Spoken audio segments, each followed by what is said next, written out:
Seorang prajurit mengambil darah temannya, lalu dipoleskannya ke seluruh wajahnya. Semata-mata dia ingin selamat dari tembakan para pasukan Korea Utara yang menembaki mobil mereka. Lalu dia berpura-pura jatuh seolah-olah telah terkena tembakan. Mengira target mereka sudah tewas, membuat rombongan tentara ini akhirnya masuk ke dalam mobil, menutup pintu dan mulai bergerak.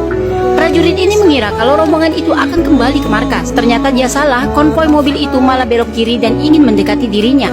Ini sangat berbahaya. Tanpa berpikir panjang lagi, prajurit yang bernama Q6 ini langsung ambil ancang-ancang untuk segera kabur dari situ. Tapi sebelumnya dia harus mengambil peta rencana pelariannya ke Korea Selatan terlebih dahulu. Melihat sasaran target mereka hidup kembali, membuat gerombolan tentara itu kembali menembaki Q6. Untungnya, ada papan reklame yang mampu melindungi Q6 dari hujan peluru dari tentara Korea Utara tersebut. Si kejar-kejaran pun mulai terjadi di situ. Baik Q6 maupun Dong Hyuk tidak mau melirik ke belakang lagi. Pandangan mereka fokus ke depan dan menghilang segera mungkin. Rentetan peluru mengenai mereka dari belakang, dan di saat jarak mereka semakin dekat, di saat itu juga Q6 dan Dong Hyun melompat ke dalam jurang yang di bawahnya ada aliran sungai.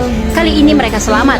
Namun ini hanya pemanasan. Bagi perwira tinggi Korea Utara yang bernama Hyun Sang ini adalah tamparan keras bagi dirinya. Lalu dia meminta disiapkan 100 prajurit untuk mencari Hyunam dan Dong Hyuk. Dia bertekad masalah ini selesai sebelum matahari terbit besok. Sementara Hyunam dan Dong Hyuk kini tersadar mereka ternyata masih selamat. Namun kali ini mereka harus cepat bersembunyi karena ada orang yang bersenjata mendekati mereka. Namun dari belakang muncul seorang wanita yang menodongkan senjatanya bernama kelompok wanita yang lain. Mereka mengepung Kyungnam dan Dong Hyuk. Usut punya usut, ternyata wanita ini adalah ketua kelompok masyarakat nomaden yang juga tidak menyukai pemerintahan diktator Korea Utara. Mereka ingin menyerang Kyungnam dan Dong Hyuk karena mengira bagian dari pemerintahan dilihat dari seragam yang mereka pakai. Tapi Kyungnam membantah kalau mereka sebenarnya prajurit yang membelot dari kesatuan dan ingin kabur ke Korea Selatan. Ditambah lagi, Dong Hyuk juga mengaku ada di sel tahanan dan hampir dieksekusi. Gara-gara itu mereka jadi mempertanyakan satu anggota mereka di sana. Tentu saja Dong Hyuk mengakuinya, bahkan secara detail dia mengingat ciri-ciri tawanan tersebut. Kelompok pemberontak ini pun hal itu membuat Hyunam dan Dong Hyuk diterima dan diajak ke tempat mereka. Kelompok itu cerita jika mereka diusir dari desa dan sekarang mencari cara agar tetap bisa hidup. Dong Hyuk menjelaskan lokasi penjara dan bagaimana mereka bisa menyelamatkan satu orang di penjara itu. Besok mereka akan menyelamatkan tahanan pria tersebut.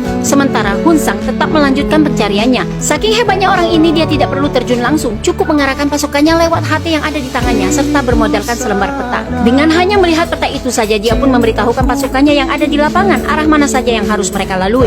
Sementara itu, kelompok nomaden itu mendengar suara kedatangan pasukan Korea Utara langsung memadamkan api dan memantau dari kejauhan. Mereka terpaksa bersembunyi di balik lereng gunung untuk menghindari bentrokan dengan pasukan Korea Utara itu.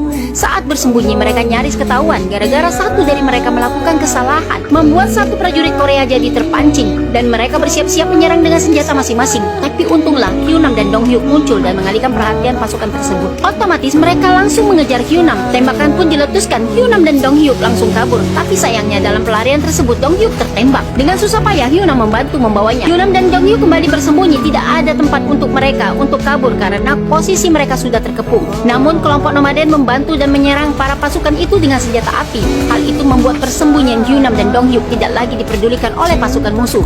Kelompok nomaden berhasil mengalihkan perhatian mereka hingga akhirnya mereka berhasil menghilang di kegelapan. Hun Sang jelas sangat kesal mengetahui kegagalan pasukannya itu karena tidak mungkin Hyunam dan Dong Hyuk menembak dengan peluru yang banyak. Tak lama kemudian, pasukannya kembali pulang dan langsung saja Hyunam melampiaskan kemarahannya, menghajar pimpinan pasukan tersebut dengan membabi buta karena tidak becus menangkap Hyunam dan Dong Hyuk. Sementara Hyunam mencoba menenangkan Dong Hyuk dengan mengajaknya terus berbicara dengan keadaannya terluka. Sekarang tujuan mereka adalah kembali ke pangkalan awal karena jika mereka melewati batasan dengan jalur yang tidak dikenali, maka kemungkinan besar mereka akan terinjak ranjau. Satu-satunya jalan adalah melewati jalur peta yang Hyunam buat. Dan awal pelarian ini harus dimulai dari pangkalan di perbatasan. Hujan pun mulai turun. Hyunam dan Dong Hyuk hampir sampai di pagar pembatas. Namun sialnya Dong Hyuk terpeleset dan terjatuh di sana, tepat di depan pasukan yang menatapnya. Untungnya para pasukan itu lalu berbaris rapi dan langsung pergi dari situ. Rupanya Hun Sang memerintahkan mereka untuk berkumpul di suatu tempat. Lagi-lagi Hyunam memanfaatkan situasi. Dia langsung memakai helm dan menyamar dan ikut dalam barisan. Semua pasukan dikumpulkan atas perintah dari Hun Sang yang ingin menangkap Hyunam dan Dong Hyuk. Hun Sang ingin semua prajurit segera mencari Hyunam dan Dong Hyuk. Bila perlu, tembak di tempat jika terlalu menyulitkan.